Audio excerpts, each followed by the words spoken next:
इस वीडियो में हम देखेंगे क्लोज टेस्ट का पार्ट 1 हमने पहले से ही देखा हुआ है। पार्ट 2 में मैं यहाँ पे डिस्कस करूँगा कुछ कॉन्सेप्ट कि कैसे आपको क्लोज टेस्ट को सॉल्व करना है, अटेम्प्ट कैसे करना होगा।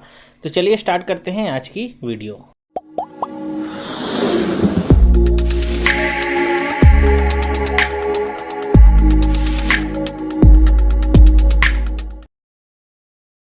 हेलो, मेरा नाम चंद्रहास है। स्टडी स्मार्ट में आपका स्वागत है। दोस्तों, हम देखेंगे इस वीडियो में क्लोज टेस्ट, जो कि हर एक एग्ज़ाम में जो हमारे बैंक के होते हैं कम से कम 10 नंबर का तो पूछा ही जाता है, फिक्स होता है। इसका हम पार्ट 2 देखेंगे।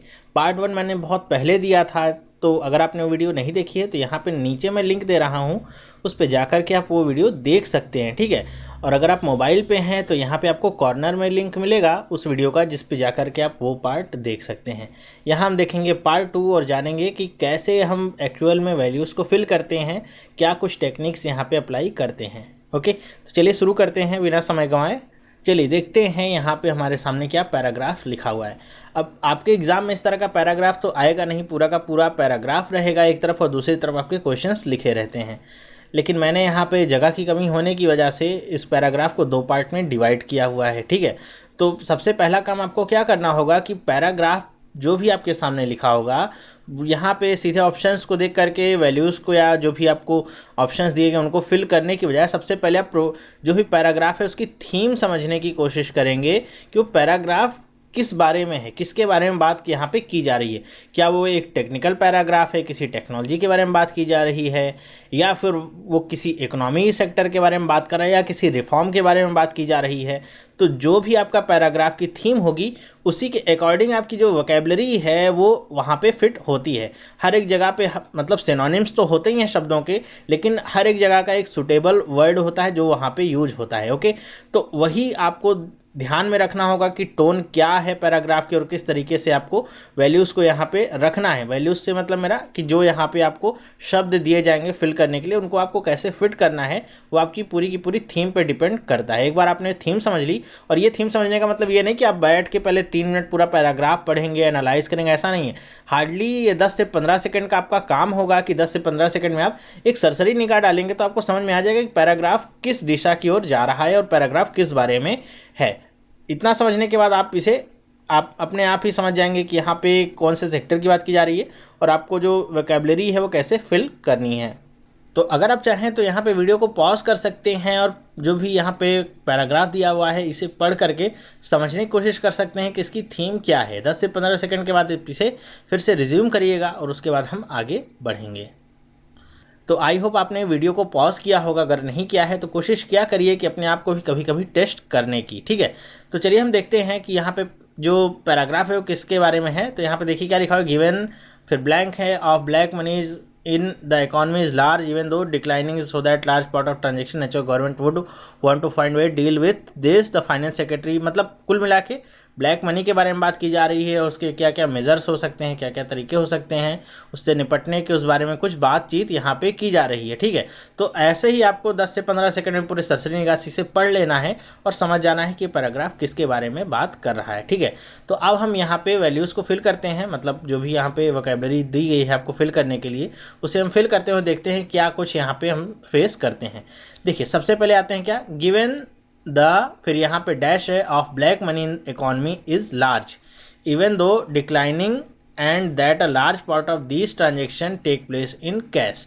मतलब बात की जा रही है गिवन। अब यहाँ पे इस गिवन का मतलब क्या होता है कि गिवन का मतलब होता है कि टेक इनटू अकाउंट, या समझ सकते हैं किसी चीज़ को कंसीडर करना जो आपको पता है, ठीक है, या जो दिया गया है। तो ये गिवन का मतलब वो होगा कि टेक इनटू अकाउंट, कंसीडर करना कि हाँ ये चीज़ तो हमको पता है, ठीक है। तो ये गिवन का यहाँ पे मतलब है गिवन द। अब यहाँ पे पहली जगह पे क्या आएगा, ब्लैक मनी से रिलेटेड शब्द है कि ये इकोनॉमी में क्या है, बहुत ज़्यादा है। तो ब्लैक मनी का क्या बहुत ज़्यादा है, तो देखिए ब्लैक मनी का वेंचर बहुत ज़्यादा है। वेंचर का मतलब क्या, अगर सीधे शब्दों में बात करें तो वेंचर का मतलब क्या होता है, जैसे किसी भी नए व्यवसाय को की शुरुआत करना वगैरह, ठीक है। तो या कभी कभी अगर हम दूसरे शब्दों में यूज़ करते हैं वेंचर को तो आपका कहलाता है कि किसी भी ऐसे काम को करना जिसमें खतरा शामिल हो, ठीक है, रिस्क की संभावना हो। या फिर यहाँ पे देखिए क्या वेंचर आएगा, given the venture of black money, तो मुझे तो नहीं लगता कि यहाँ पे ब्लैक मनी से रिलेटेड ऐसा कोई शब्द है, ठीक है। तो ये आपका यहीं से कैंसिल आउट करिए, ठीक है, रिलेटेड शब्द नहीं है। फिर बात करते हैं फंक्शनल, यहाँ पे फंक्शनल फिर बैठे क्या, तो बिल्कुल भी नहीं बैठेगा। Given the functional of black money, अपने आप में ही शब्द क्या है, अटपटा सा लगता है। फिर देखते हैं तीसरा शब्द क्या लिखा हुआ है, splits, given the splits of black money, splits भी आपका यहाँ पे फिट नहीं बैठ रहा है, ठीक है। फिर बात करते हैं given the commission of black money, कुछ हद तक आपको समझ में आता है कमीशन ऑफ ब्लैक मनी, ठीक है। लेकिन यहाँ पे क्या लिखा हुआ है, अगर पूरे वर्ड को पढ़िए, given the dash black money in economy is large even though declining and that a large part of this transaction take place in cash. अब यहाँ पे जो बात हो रही है वो ब्लैक मनी के बारे में बात हो रही है कि वो हमारी इकोनॉमी में कितनी ज़्यादा है। तो यहाँ पे कमीशन आपका आ सकता है, कमीशन आपका हालांकि पैसे से रिलेटेड ही है, लेकिन कमीशन आपका यहाँ पे आ सकता है, ऐसी कोई संभावना नहीं है। यहाँ पे ब्लैक मनी के पोर्शन के बारे में बात की जा रही है कि कितनी ज़्यादा है इकॉनमी में। अगर इकॉनमी की बात की जाए तो उसमें वाइट मनी भी होती है और ब्लैक मनी भी होती है, ठीक है। तो यहाँ पर क्या बात की जा रही है, ब्लैक मनी के पोर्शन के बारे में। तो पोर्शन के लिए क्या होगा, आपका पाँचवा ऑप्शन जो है क्या, शेयर, ठीक है। क्या पढ़ेंगे, given the share of black money in economy is large, मतलब जो ब्लैक मनी का पोर्शन है, शेयर है, वो क्या है, बहुत ज़्यादा है, even though declining and that a large part of this transaction take place in cash. आपको पता है ब्लैक मनी ज़्यादातर कैश में ही ली जाती है, क्यों, क्योंकि उसका कोई रिकॉर्ड नहीं होता है। फिर देखिए आगे पढ़ते हैं, it is natural the government would want to find ways to deal with this, ठीक है। इसलिए गवर्नमेंट क्या चाहती है कि इसके लिए कुछ तरीके निकाले जाएं, ठीक है। The finance secretary for instance has said that one of the dash being considered is that no one paying a bill of more than 5,000 in a restaurant should be allowed to do so in cash। अब यहाँ पे क्या बात कर रहे हैं, पहले तो यहाँ पे बात की गई कि गवर्नमेंट को इस दिशा में कुछ करना चाहिए प्रयास। फिर कह रहे हैं कि फाइनेंस सेक्रेटरी क्या सुझाव दे रहे हैं, क्या कह रहे हैं कि has said that one of the, अब यहाँ पे डैश है, बीइंग कंसिडर्ड दैट, अब यहाँ पे कुछ सुझाव की बात की जा रही है या किसी तरीके को बताया जा रहा है कि वन ऑफ द क्या क्या होगा कि इसका एक तरीका हो सकता है कि, अब आगे देखिए पूरा सेंटेंस अगर आप पढ़ेंगे तो समझ जाएंगे कि बता रहे हैं कि इसका एक तरीका हो सकता है कि कोई भी व्यक्ति जिसका रेस्टोरेंट में बिल 5,000 से ज़्यादा का है वो कैश में उसे पे नहीं करेगा। तो ये क्या है, एक इसका वे हो सकता है, जो कि बात हमको यहाँ पे देखने को मिली थी। तो इसी तरह आपको कनेक्ट करना है शब्दों को कि जो आपने पहले पढ़ा हुआ है वो कहाँ कहाँ पे यूज़ हो सकता है। चलिए देखते हैं इसके लिए हमको क्या वर्ड मिलता है सेकंड में। तो कैपेसिटी क्या हो सकता है कि one of the capacity being, नहीं, बिल्कुल भी नहीं हो सकता है। चलिए दूसरा देखते हैं क्या लिखा हुआ है, मेजर्स, कि one of the measures, measures का मतलब क्या होता है, मेजर्स का हिंदी में मतलब क्या होता है, उपाय, ठीक है। तो यहाँ पे जैसे हमने बात की तरीके या एक उपाय, कुछ ना कुछ ये हो सकता है। तो ये आपकी मीनिंग कहीं ना कहीं सही आपको लग रही है, 99% लग रहा है कि हाँ ये हो सकता है, लेकिन ऐसा ज़रूरी नहीं है कि यही आपकी एकदम सही मीनिंग हो। आगे भी आप चेक करेंगे क्या इससे भी कुछ अच्छा शब्द मिल सकता है जो एकदम फिट बैठता हो। तो यहाँ पे आगे आप देखेंगे तो क्या लिखा है, sizes, one of the sizes, तो बिल्कुल भी गलत शब्द है। वन ऑफ द डिग्री या one of the degrees being considered, तो डिग्रीज यहाँ पे किसी अगर यूज़ करेंगे तो जैसे अगर हम सज़ा की बात करें तो उसके लिए हम बता सकते हैं कि किस लेवल पे है, तो उसके लिए कम या ज़्यादा के लिए हम डिग्री का यूज़ कर सकते हैं। लेकिन यहाँ पे एक उपाय बताने की बात की जा रही है या एक तरीका बताने की बात की जाए तो यहाँ पे डिग्री का यूज़ नहीं हो सकता है, तो ये भी क्या है, गलत है। और extreme, one of the extreme, तो एक्सट्रीम तो बिल्कुल भी आपका इनअप्रोप्रिएट है, तो ये बिल्कुल नहीं हो सकता है। इसका मतलब आपको केवल एक शब्द मिलता है जो आपका एकदम सटीक बैठता है। हालांकि अगर आपको प्रैक्टिस है तो आगे चेक करने की भी जरूरत नहीं है, क्योंकि आपको पता होता है कि मेजर्स जो शब्द है ये इसी टर्म में यूज़ होता है उपायों को खोजने के लिए, ठीक है। अगर आप जनरल अवेयरनेस को भी पढ़ते हैं इंग्लिश में तो आपको ये सारे शब्द बहुत ही आसानी के साथ मिलते जाते हैं। तो आपका जो एक गेसिंग का पैटर्न होता है वो कहीं ना कहीं आपके दिमाग में पहले से ही मौजूद रहता है, ठीक है। तो यहीं से बात निकल के आती है क्या, मेजर्स। एक्चुअली में जो क्लोज टेस्ट जो हम बात करते हैं वो आपके अंग्रेजी के क्लोज़र से ही निकल के आता है। क्लोज़र का मतलब ही क्या होता है कि एक तरीके का ये समझ लीजिए कि टेक्निक है, अविधा या हमारे दिमाग की कह लीजिए खासियत है कि हमने जो चीज़ें पढ़ी हुई हैं, सीखी हुई हैं, उन्हें हमको बार बार याद रखने की ज़रूरत नहीं होती, दिमाग उसका पैटर्न ही याद रखता है। जैसे आप लोगों को शायद याद हो या नहीं भी याद हो, अभी भी जैसे आप सोशल मीडिया पर रहिए तो बहुत सारे लोग कुछ पोस्ट वगैरह शेयर करते रहते हैं जिसमें मैन लिखा रहेगा तो मैन ऐसे लिखा रहेगा, लेकिन आपसे जब कहा जाएगा पढ़ने के लिए तो आप इसे मैन ही पढ़ेंगे। बाद में अगर आपको कहा जाएगा देखिए स्पेलिंग कैसे लिखी हुई, तो आप देखते हैं अच्छा यहाँ पे ए तो उल्टा लिखा हुआ है, फिर भी मैंने इसकी स्पेलिंग सही पढ़ी, ठीक है। या फिर सी यहाँ पे रहेगा आपका, ए इधर रहेगा और ऐसे पढ़ा जाएगा तो आप इसे कैट ही पढ़ते हैं। तो ये क्या होता है, हमारे दिमाग की ही एक क्षमता होती है जो पैटर्न को याद रखती है, तो वहीं से आपको ये सब शब्द निकल के आते हैं। इसीलिए कहा जाता है कि जीए वगैरह अगर आप पढ़िए, जनरल अवेयरनेस वगैरह, तो इंग्लिश में ही पढ़िए, जिससे आपकी वोकेबलरी तो मजबूत होती ही है, साथ में इस तरह के जो शब्द यहाँ पे आपको सम्मेलन करने पड़ते हैं इन सब का, वो सब भी बहुत ही आसान हो जाते हैं, ठीक है। तो आई होप आपको समझ में आया होगा। चलिए आगे पढ़ते हैं। दूसरा तो मेरे ख्याल से हमको मिल गया है और आपको समझ में भी आ गया हो। मेजर्स का मतलब क्या, उपाय है, ठीक है। कि एक उपाय तो ये हो सकता है कि हम 5,000 से ज़्यादा ट्रांजेक्शन, अगर मतलब 5,000 से ज़्यादा का अगर बिल हो रहा है रेस्टोरेंट में, तो उनको हम कहें कि आप कैश नहीं देंगे बल्कि उन्हें डेबिट कार्ड या क्रेडिट कार्ड से दें। जैसा कि आगे लिखा है, once the amount is paid by credit और debit card it automatically leaves a trail for the taxman too. अब कह रहे हैं कि जैसे ही कोई भी अमाउंट पे किया जाता है क्रेडिट या डेबिट कार्ड से, it automatically leaves a trail for the Taxmann, मतलब कि अपने पीछे की, ये समझ लीजिए एक तरीके से सबूत छोड़ता हुआ आता है या अपने पीछे एक सुराग छोड़ता हुआ आता है। किसका, टैक्समैन टू। यहाँ पे डैश है, since banks account have pan card details, कह रहे हैं कि क्योंकि बैंक अकाउंट्स के साथ क्या होती है, पैन कार्ड डिटेल होती है। तो यहाँ पे टैक्समैन और टू, और इसके बीच में जो थर्ड है यहाँ पे क्या भरा जाएगा, तो देखिए कि क्या है, पहला है रेमेडी। रेमेडी का मतलब क्या होता है, उपचार। तो टैक्समैन टू रेमेडी सिंस, तो रेमेडी तो आपका एकदम यहाँ पे कोई भी सेंस नहीं रखता है, तो गलत काटेंगे। फिर लिखा हुआ कंस्पायर। कंस्पायर के लिए मैंने वोकैबुलरी में भी आपको बताया था कि कंस्पायर का मतलब क्या होता है कि किसी भी चीज़ को गुप्त रखना या चुपचाप से उसे उसमें जांच पड़ताल करना, ठीक है। तो कंस्पायर का मतलब षड्यंत्र या इस तरह की चीज़ों से सम्मिलित होता है। तो यहाँ पे किसी भी षड्यंत्र की बात नहीं हो रही है। अब यहाँ पे अगर आप पूरा कॉन्टेक्स्ट समझेंगे तो ये बताना चाह रहे हैं कि अगर आप डेबिट और क्रेडिट कार्ड से अगर पेमेंट करते हैं तो जो भी टैक्समैन होता है उसकी पहचान की जा सकती है उसके बैंक अकाउंट से, क्योंकि सबके पास तो पैन कार्ड अटैच होता ही है बैंक अकाउंट से। फिर बात करते हैं नेक्स्ट की, क्या, फॉलो।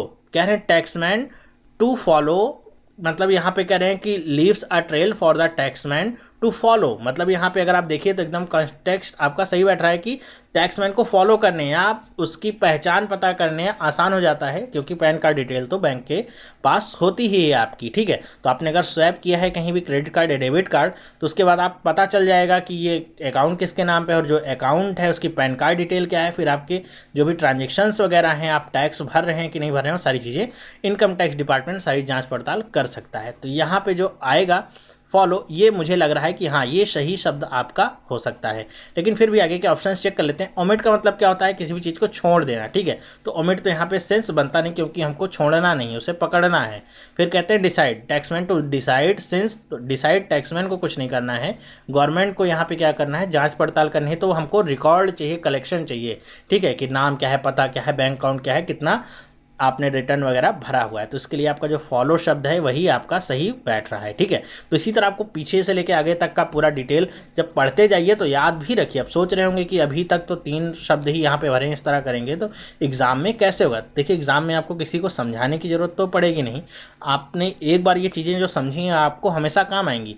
एक बार आप इसे करने बैठेंगे, अगर आप एकदम नए हैं, आपने अभी तक बिल्कुल भी कभी नहीं एग्ज़ाम वगैरह दिया है, तैयारी नहीं की है, तो एक बार वीडियो को देखने के बाद आप जब भरने बैठेंगे, इस तरह के क्लोज टेस्ट को फिल करने बैठेंगे, तो हो सकता है आपको एक टेस्ट भरने में 15 मिनट लगे। उस 15 मिनट के बाद फिर जब नेक्स्ट जाएंगे तो आपको 10 मिनट लगेंगे, और ये आपका टाइम इसी तरह कम होता रहता है, क्योंकि आपको भी फिर पता चल जाता है कि किस तरह के कॉन्टेक्स्ट में किस तरह के शब्द आपके फिट होते हैं। चलिए आगे पढ़ते हैं। At some time presumably the same principle needs to be extended to luxury boutiques, shops and showrooms for automobiles among others। कह रहे हैं कि कभी कभी ऐसा कह सकते हैं कि हो सकता है कि इस तरह का जो प्रिंसिपल है इसको केवल रेस्टोरेंट तक ही सीमित नहीं रखना चाहिए, बल्कि जो भी लग्जरी बुटीक्स हैं या शॉप्स हैं, शोरूम्स हैं ऑटोमोबाइल्स की, यहाँ तक भी आपको इसे एक्सटेंड करना होगा, विस्तारित करना चाहिए। फिर आगे पढ़िए क्या लिखा हुआ है शब्द, the finance secretary in fact has said the government will set up a committee to suggest ways to incentivise. Incentivise का मतलब क्या होता है, प्रोत्साहित करना, ठीक है। यहाँ पे मैं आपको वोकैबुलरी बताता चलता हूँ। Credit and debit card transactions, कह रहे हैं कि फाइनेंस सेक्रेटरी जो है वो कह रहे हैं कि ये एक तरह की कमेटी सेट करेंगे जो सुझाव देगी कि कैसे हम डेबिट या क्रेडिट कार्ड का जो ट्रांजैक्शन है उसे और प्रोत्साहित कर सकते हैं, मतलब लोगों को और प्रोत्साहित करेंगे कि आप डेबिट और क्रेडिट कार्ड से ही ट्रांजैक्शन करिए अपनी। फिर आगे पढ़िए, one of them he said could be to share the cost of the point of sale device. कह रहे हैं कि उनमें से एक आपका जो सजेशन ये हो सकता है कि जो भी पॉइंट ऑफ सेल डिवाइस मतलब पीओएस सिस्टम जिसे हम कहते हैं, आपने शॉर्ट में पढ़ा होगा पीओएस सिस्टम, जो कि आपके दुकानों वगैरह में लगे रहते हैं, जिसमें आप क्रेडिट कार्ड वगैरह स्वैप भी कर सकते हैं या इंसर्ट भी कर सकते हैं डेबिट कार्ड वगैरह और वहाँ से पेमेंट कर सकते हैं, कि इस तरह की जो डिवाइसेज हैं इनकी जो कॉस्ट है उसको शेयर करने का प्रयास किया जाए। मतलब गवर्नमेंट, मतलब कॉस्ट अगर बहुत ज़्यादा है तो गवर्नमेंट भी उसे उसका कुछ हिस्सा शेयर करे, एक तरह की समझ लीजिए सब्सिडी देने का प्रयास हो सकता है, जिससे ज़्यादा से ज़्यादा दुकान वाले उसको रखें और अपने जो कस्टमर्स हैं उनको भी कहें कि आप पैसा लेकर के क्यों आते हैं, यहीं पे सीधे आप स्वैप कर दीजिए, कुछ भी लाने और ले जाने की झंझट नहीं है, ठीक है। वरना अगर आपका सामान कितने का रहता है, 29 रुपये का अगर सामान है, 30 रुपये आप देते हैं तो 1 रुपये आपको कभी वापस तो मिलता नहीं है, ठीक है। इस तरह की बहुत सारी बातें कह के आपको पहला फुसला के आपको इंडियन गवर्नमेंट की जो टैक्स सिस्टम है उसके अंदर लाया जा सकता है, ठीक है। तो कह रहे हैं कि इस तरह के अगर पॉइंट ऑफ सेल डिवाइसेस अगर ज़्यादा लगेंगी तो हमको थोड़ा ट्रेल करने में ज़्यादा आसानी होगी, फॉलो करने में कौन कौन आपका टैक्स चुका रहा है, कौन कौन नहीं चुका रहा है। फिर देखिए क्या लिखा हुआ है, greater spread of the RuPay card could be another, और उसके बाद आपका डैश है, मतलब फोर्थ आपका स्थान मिलता है देयर चार्जेस आर लोअर। और दूसरा जो सजेशन दे रहे हैं इसी में आगे ऐड करते हुए कि रुपए कार्ड को जितना ज़्यादा से ज़्यादा हम फैलाएं उतना ही ज़्यादा हमारे लिए बेनिफिशियल होगा। और आगे बीच में ब्लैंक है their charges are lower, their charges are lower. अब यहाँ पे क्या हो सकता है, मतलब एक कारण बताने की कोशिश की जा रही है क्यों रुपए कार्ड को फैलाया जाए ज़्यादा, ठीक है, क्योंकि वो तो हमारा सिस्टम है वो, ठीक है, पेमेंट हमारा सिस्टम है तो उसको फैलाया जाएगा। लेकिन यहाँ पे आप देख सकते हैं अगर खुद से भी सोचें तो यहाँ पे एक आपका शब्द क्या आ सकता है कि because their charges are lower, कि क्योंकि उसके चार्जेस लोअर हैं, मतलब आपको पता है कि उसके चार्जेस क्या हैं, लोअर हैं, तो इसलिए उसको ज़्यादा से ज़्यादा स्प्रेड किया जाए, ठीक है। मतलब समझने की कोशिश करिएगा, चार्जेस का मतलब क्या है कि अगर आप 1,000 रुपये की शॉपिंग करते हैं, मतलब क्रेडिट कार्ड से स्वैप करते हैं, तो जब भी आप स्वैप करते हैं तो 2% हिस्सा कट कर ही दुकानदारों को मिलता है इसका, ठीक है। हो सकता है कुछ लोगों के पास अगर इस तरह के बिजनेस होंगे तो उनको पता होगा 2% कट करके बैंक उनके अकाउंट में ट्रांसफ़र कर देता है। लेकिन जो हमारे रुपए कार्ड हैं या जो हमारा अभी यूपीआई आया है उसमें ये चार्जेस कम रखे गए हैं, ठीक है, क्योंकि अभी तक ये जो सारे यूज़ हो रहे थे पेमेंट गेटवे ये सारे वीज़ा थे या तो मास्टर कार्ड के थे तो इनके चार्जेस ज़्यादा थे। लेकिन जो हमारा पेमेंट सिस्टम है तो इससे इनके चार्जेस क्या हैं, कम हो गए हैं। तो कम होने की वजह से क्या है कि लोगों का जो पैसा कट के आ रहा है वो क्या है, कम आपका पैसा कट रहा है। 2% की बजाय हो सकता है 1.5% हो, मुझे इतना कंफर्म नहीं है, या 1% ही हो, लेकिन उससे तो कम ही है। तो ये बात है, इस वजह से उसको स्प्रेड कर सकते हैं कि हाँ इसको आप लीजिए, रुपए कार्ड लीजिए, जिससे आपको ये जो सामान 1,000 रुपये में ही मिल रहा था अब हो सकता है आपको 990 रुपये मिले। क्यों? क्योंकि दुकानदार के पैसे भी कम कटेंगे तो वो भी अपना जो कस्टमर को बेनिफिट है वो ज़्यादा देने की कोशिश करेंगे। तो यहाँ पे क्या आ सकता है, वर्ड बिकॉज आ सकता है। बिकॉज का मतलब क्या, यहाँ पे देख लीजिए इससे रिलेटेड कोई शब्द है क्या। तो पहला शब्द क्या है, गिवन। तो गिवन आपका पहला शब्द हो सकता है, मे भी हो सकता है, ठीक है, क्योंकि हमने यहाँ पे देखा था पहले ही क्या, गिवन का मतलब क्या, taking into account. Taking into account का मतलब पहले से ही आपको पता जो है, ठीक है। तो हमको बिकॉज का मतलब भी क्योंकि मतलब पहले से ही पता है, तो गिवन आपका could be, okay. Considerate, considerate आपका शब्द यहाँ पे मेरे ख्याल से फिट नहीं बैठता है। सस्पिशियस तो बिल्कुल भी नहीं। इनक्लाइंड का मतलब तो मतलब बढ़ावा देना या आगे बढ़ना, तो ये नहीं हो सकता। फॉरमोस्ट का मतलब सबसे महत्वपूर्ण, ठीक है, फॉरमोस्ट मतलब सबसे महत्वपूर्ण। तो यहाँ पे सबसे महत्वपूर्ण जैसी कोई भी बात नहीं है। हमने पीछे के कॉन्टेक्स्ट सही समझ लिए, यहाँ पे क्या आना है, बिकॉज आना है, तो इसके लिए गिवन ही आपका सही ऑप्शन फिट बैठ रहा है। इसी तरह आपको देखना है, ठीक है। तो देखिए आपके लिए कितना आसान होता जा रहा है। कुछ लोगों को हो सकता है ये जो वीडियो है थोड़ा लंबा लग सकता है कि मैं टाइम ले रहा हूँ, लेकिन मैं टाइम इस ले रहा हूँ क्योंकि मेरे पास जैसे मैसेज आते हैं लोगों को बहुत कम चीज़ें पता होती हैं, तो इसलिए मुझे थोड़ा टाइम लेना पड़ रहा है लोगों को समझाने के लिए। कुछ लोगों को हो सकता है ज़्यादा आती होंगी तो उनके लिए थोड़ा बोरिंग हो सकता है लेक्चर, तो उसके लिए मुझे माफ़ करिएगा। आगे चलिए देखते हैं क्या लिखा हुआ है। Another suggestion made has been to limit the amount of cash that can be while purchasing property. कह रहे हैं कि एक और सजेशन क्या हो सकता है, एक और सजेशन क्या दिया जा सकता है, ठीक है, या क्या और लाया जा सकता है suggestion. Made has been to limit the amount of cash, कि जो अमाउंट ऑफ कैश है उसको क्या किया जाए, लिमिट किया जाए।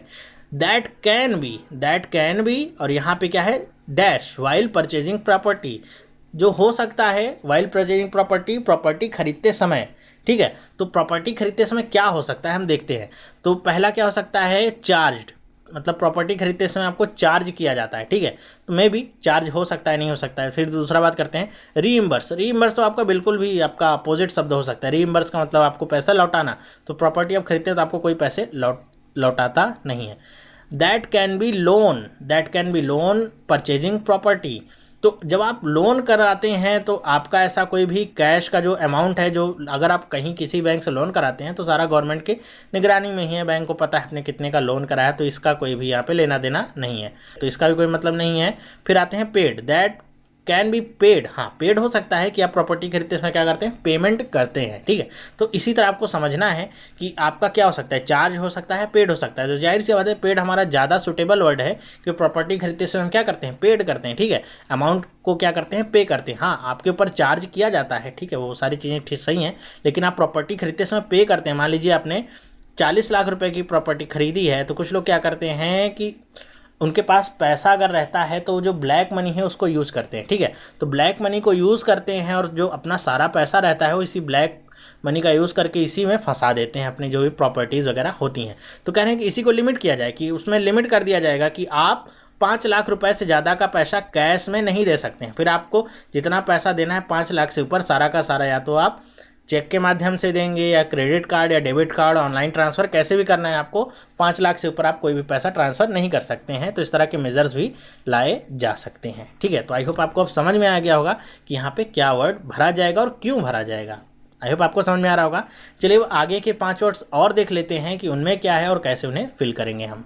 चलिए देखते हैं क्या लिखा हुआ है। While discouraging the use of cash is a good thing, it is unlikely incentivizing the use of credit cards is going to be of much use। कह रहे हैं कि while discouraging the use of cash is good thing, कि जितना ज़्यादा से ज़्यादा cash के कम इस्तेमाल को प्रोत्साहित करेंगे, या कह दीजिए कैश के इस्तेमाल को डिस्करेज करेंगे। डिस्करेज का मतलब हतोत्साहित करेंगे। कह रहे हैं कि it is unlikely incentivising the use of credit card is going to be of much use. और उसकी तुलना में अगर देखा जाए तो जो भी क्रेडिट और डेबिट कार्ड्स हैं इनका यूज़ जो किया जाएगा ये आपके लिए ज़्यादा यूज़फुल हो सकता है, ठीक है, या होगा। कह रहे हैं a person buying a house और लग्जरी कार्स और paying for an expensive meal in a luxury hotel in cash is not doing so, avoid paying the service charges levied by Visa और मास्टर कार्ड।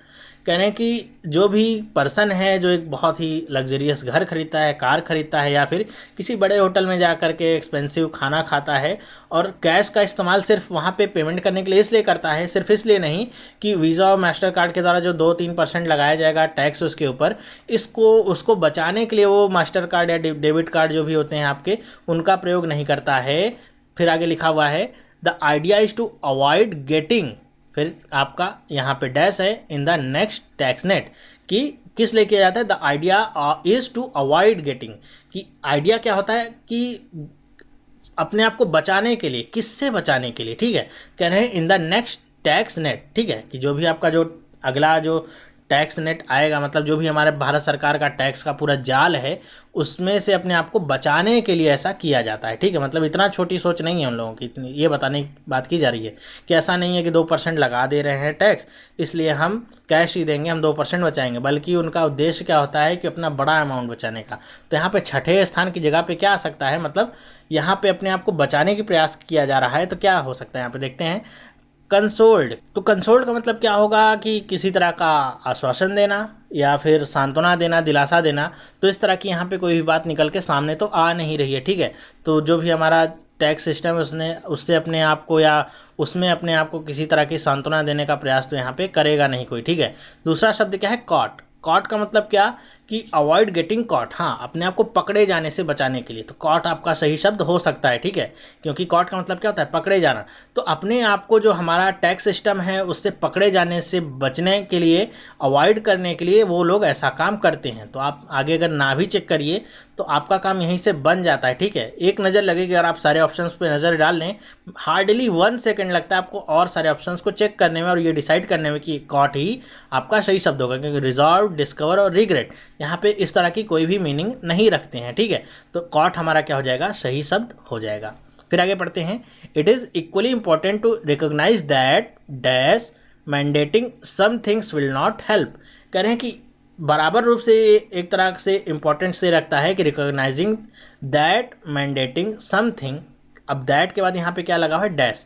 मैंडेट करने का मतलब क्या है कि किसी भी चीज़ को ऑथराइज करना। Mandating something will not help, की मतलब सिर्फ कुछ चीज़ों। अब देखिए यहाँ पे मैंने भी क्या बोला कि recognising that mandating something will not help, कि आप जो चीज़ों को मैंडेट करें वो हेल्प नहीं करेगा। तो क्या चीज़ों को आप मैंडेट करें, केवल छोटी चीज़ों, क्या केवल कुछ चीज़ों को आप मैंडेट करें। तो यहाँ पे जो मैंडेट के पहले शब्द आएगा वो क्या होगा, कुछ या सिर्फ। ठीक है, बोलने में ही समझ में आ जाता है हिंदी में ही कि सिर्फ कुछ चीज़ों की तरह के तहत ही अगर आप ये सारी कार्रवाई रखेंगे तो इतना आपको ये हेल्प नहीं करेगा। मतलब बहुत कम ही आप लोग पकड़ पाएंगे जो कि टैक्स अवॉइड कर रहे हैं। तो यहाँ पे देखते हैं कि सातवें के लिए क्या ऑप्शन बचता है कि हार्डली। हार्डली का मतलब बहुत ज़्यादा, दैट हार्डली मैंडेटिंग, तो हार्डली तो होगा नहीं। इंडिविजुअली का मतलब recognising that individually mandating, individually mandate हम नहीं कर रहे हैं। फिर अब वर्ड आता है मेयरली। तो मेयरली मैंने आपको वोकैबुलरी में पढ़ाया था। मेयर का मतलब क्या होता है, मेयर का मतलब होता है कि सिर्फ। ओके, इसका मतलब भी मैंने बताया था, सिर्फ या केवल या कुछ, ये सब इसके मतलब निकल के आते हैं। मैंने वोकैबुलरी को अपने इसी तरह डिज़ाइन किया हुआ है कि जो भी आपके वर्ड्स आते हैं वो कहीं ना कहीं आपको हेल्प तो ज़रूर करेंगे। ऐसा मैं नहीं कहता हूँ कि नहीं वही वाले वर्ड आ जाएंगे सिनोनिम्स और एंटोनिम्स में, या वही सारे वर्ड आपके डबल फिलर्स में आ जाने हैं, ऐसा नहीं हो सकता है। लेकिन आपको वर्ड समझने में अगर आपको समझ में आ गए हैं फिर आपको कहीं ना कहीं हेल्प तो ज़रूर वो करेंगे ही करेंगे। तो यहाँ पे देखिए, जैसे मेनली मुझे पता है, अगर मैंने देखा हुआ है तो मेनली का मतलब क्या हो जाता है, सिर्फ या केवल। तो यहीं से मैं समझ जाता हूँ कि यहाँ पे यही वर्ड आपका सूट करता है या फिट बैठता है, कि सिर्फ कुछ चीज़ों तक ही अगर आप ये सारे प्रावधान रखेंगे तो वो आपको ज़्यादा हेल्प नहीं करेंगे। फिर आगे पढ़िए, there is for instance no way of encouraging a limit of say rupees 50,000 for the cash payment on the purchases of a flat as long as the registration is being done at the lower value than the actual one। कहने कि there is for instance no way of ensuring a limit। कहने कि इस तरह से अगर आप करते हैं कि आप इंश्योर कर देते हैं कि 50,000 रुपये से ज़्यादा कैश पेमेंट नहीं करना है आपको फ्लैट खरीदते समय, तो क्या करेंगे, वो फ्लैट का जो रजिस्ट्रेशन है वही कम कीमत पे करा लेंगे।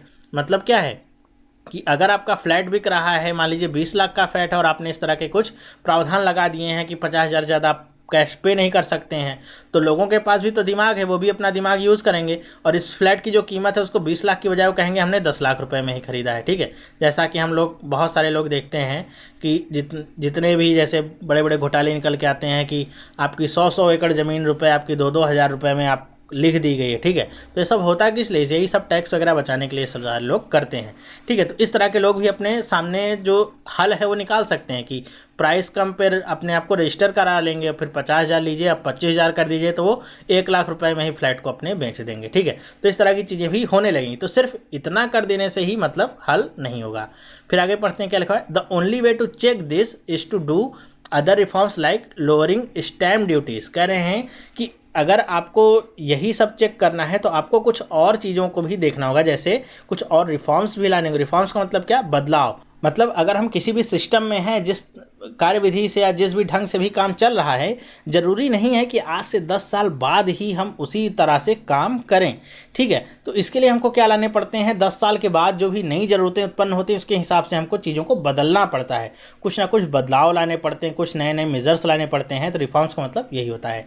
Reforms like lowering stamp duties, और स्टैम्प ड्यूटीज़ को क्या करना चाहिए, लोअर करना चाहिए, मतलब स्टैम्प ड्यूटीज़ में कमी लानी चाहिए। ये भी आपका एक तरह का रिफॉर्म हो सकता है। और उसके बाद आपका 8वां जो है क्या लिखा हुआ है, 8वां यहाँ पे गैप है, circle rates with market values. अब यहाँ पे लोअरिंग स्टैम्प ड्यूटी और उसके बाद क्या लिखा हुआ है, circle rates with market values, कि सर्किल रेट्स को मार्केट वैल्यूज़ के साथ लाना चाहिए। ठीक है, पढ़ के समझ में आता है।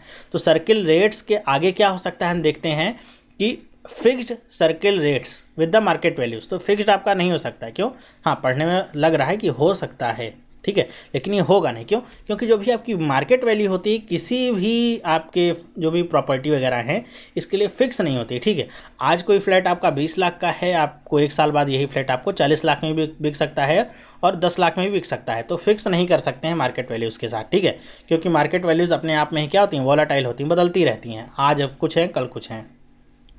दूसरा देखते हैं टाइटन। टाइटन तो एकदम भी आपका बेकार शब्द है, ये आ ही नहीं सकता है। फिर क्या है, bring circle rates with market values. हाँ, कहीं ना कहीं तक ये हो सकता है कि सर्किल रेट्स को भी मार्केट वैल्यू के साथ लाया जाए। फिर आगे बात करते हैं रेगुलेट। तो रेगुलेट तो मार्केट जो भी सर्किल रेट्स होते हैं वो होते ही हैं, सरकार के द्वारा ही डिसाइड होते हैं, तो रेगुलेट तो हो ही रहे हैं। फिर बात करते हैं नेक्स्ट सेंटेंस की, क्या है, अलाइन। अलाइन का मतलब क्या होता है, अलाइन का मतलब यहाँ पे अगर मैं देखता हूँ तो ब्रिंग और अलाइन में मुझे अलाइन ज़्यादा सुटेबल शब्द लगता है। Align circle rates with market values. Align का मतलब क्या होता है, किसी भी अगर दो वस्तुएं आपकी चल रही हैं तो उनको एक सीधी रेखा में रखना, ठीक है, मतलब बराबरी का एकदम आपका पैटर्न चले। तो हमको अपने सर्किल रेट्स को मार्केट वैल्यूज़ की तरह ही लेना होगा, ठीक है, तभी हमारा काम चल सकता है। होता क्या है कि जो भी आपके सर्किल रेट्स होते हैं, मान लीजिए सर्किल रेट्स किसी भी घर का 10 लाख है, गवर्नमेंट के हिसाब से उस घर की कीमत 10 लाख है, लेकिन अगर आप मार्केट वैल्यू इसकी देखेंगे तो इसी घर की कीमत आपको 50 लाख रुपए मिलेगी, ठीक है। जो लोग दिल्ली वगैरह में रहते होंगे उनको पता होगा कि घर की जो एक्चुअल कीमत होती है सर्किल रेट्स के हिसाब से और जो मार्केट रेट में वैल्यू होती है उनकी कितनी महंगी होती है, ठीक है। तो अगर आप किसी घर को 50 लाख में खरीद रहे हैं, इस तरह के जो मेजर्स लाए गए हैं, 50 ज़्यादा कैश नहीं दे सकते हैं, तो कहेंगे हम 10 लाख रुपए में ही बेच रहे हैं, ठीक है। एक्चुअल में 50 लाख रुपए में ही बेचे हैं, लेकिन स्टैम्प ड्यूटीज़ को कम करने के लिए 50,000 रुपये की जो लिमिट वगैरह लगाई गई, इन सब से बचने के लिए वो क्या करेंगे कि वो 10 लाख में कहेंगे बेच रहे हैं, क्योंकि 10 लाख तो आपका सर्किल रेट ही चल रहा है, इससे कम बेचेंगे तब फंस सकते हैं, लेकिन इतने पे तो बेच ही सकते हैं, ठीक है। तो ये कह रहे हैं कि अगर हम सर्किल रेट्स को भी मार्केट के वैल्यू के साथ अलाइन कर देंगे तब यहाँ पे काम बराबर हो जाएगा। अगर आपका मार्केट वैल्यू 50 लाख है तो आपका सर्किल रेट भी 50 लाख के आसपास ही चलेगा, फिर आपके लिए काम थोड़ा कठिन हो जाएगा।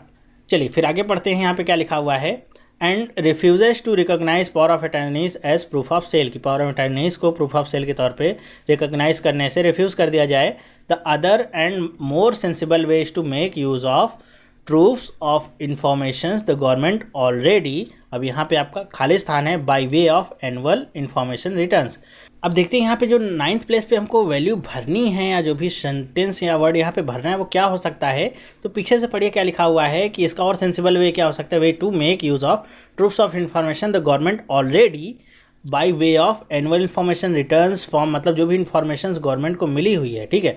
तो यहाँ पे 9th वाले में क्या हो सकता है, तो आप 9th वाले को देखिए क्या क्या यहाँ पे आपके एग्जांपल्स लिखे हुए हैं। तो क्या लिखा हुआ, डिस्पेंस, तो गवर्नमेंट ऑलरेडी डिस्पेंस बाई, तो गवर्नमेंट किसी को भाई इन्फॉर्मेशन वगैरह यहाँ पे डिस्पेंस नहीं करती, देती वगैरह नहीं है।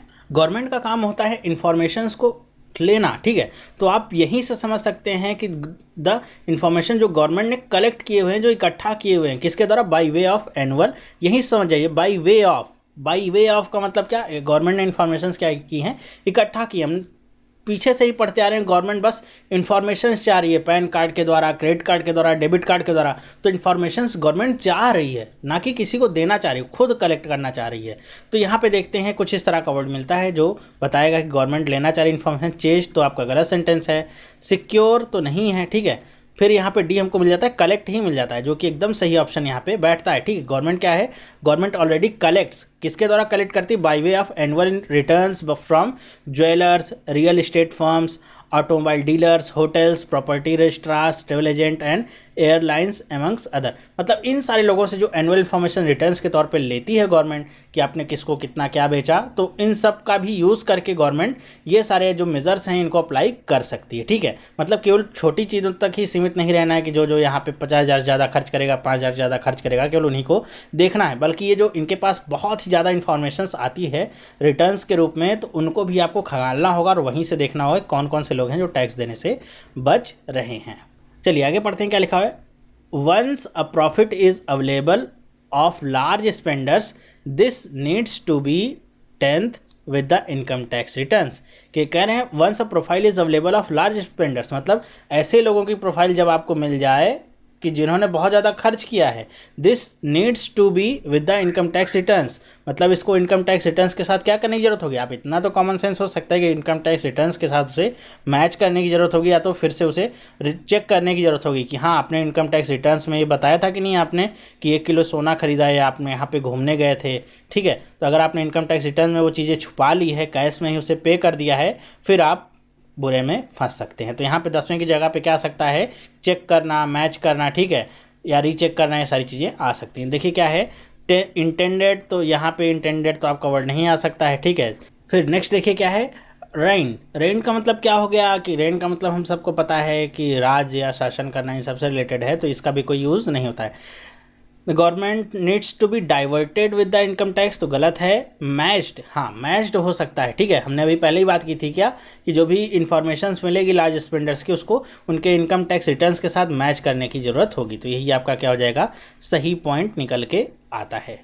तो आई होप आपको ये समझ में आया होगा। देखिए हमने क्या किया है, ये वीडियो थोड़ा सा लंबा तो हो गया है, लेकिन यहाँ पे मैंने समझाने की कोशिश की है कि अगर आप थोड़ा सा समय देंगे क्लोज टेस्ट को, कब, एग्ज़ाम टाइम में नहीं, एग्ज़ाम टाइम से पहले। एग्ज़ाम टाइम में तो आपको कम समय देना है, एग्ज़ाम टाइम में अगर आप थोड़ा सा समय देंगे, क्लोज टेस्ट को समझने की कोशिश करेंगे और पढ़ते हुए आपको दोबारा नहीं पढ़ना है इस बात की कोशिश करेंगे, ठीक है। ऐसा नहीं है कि आपको एक बार पढ़ लिया उसके बाद फिर से अगर कोई पॉइंट मिसमैच हो रहा है। कई बार ऐसा हो जाता है कि आपने 7वें नंबर पर जो भी पॉइंट लिखा हुआ था, ठीक है, मान लीजिए कोई ऑप्शन टिक किया हुआ था, 9th नंबर पे आते हैं तो उससे पहले वही पूरा पॉइंट आपका रिपीट होता है और उसका आंसर भी आपको यहाँ पे मिल जाता है, ठीक है।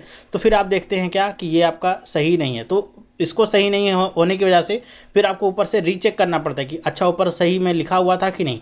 तो इस तरह से आपको देखना नहीं है, आप एक बार पढ़ के याद रखने की कोशिश करिए कि आपने क्या पढ़ा था और क्या पूरे पैराग्राफ में बात बताई जा रही है, ठीक है। तो इससे क्या होगा, आपका समय बहुत ही बच जाता है। और रही बात अगर क्लोज टेस्ट की, तो पूरा का पूरा आपका वोकैबलरी का ही टेस्ट होता है, ठीक है। ये आपके वोकैब्स का ही ओरिजिनल टेस्ट होता है कि आपकी कितनी स्ट्रांग है।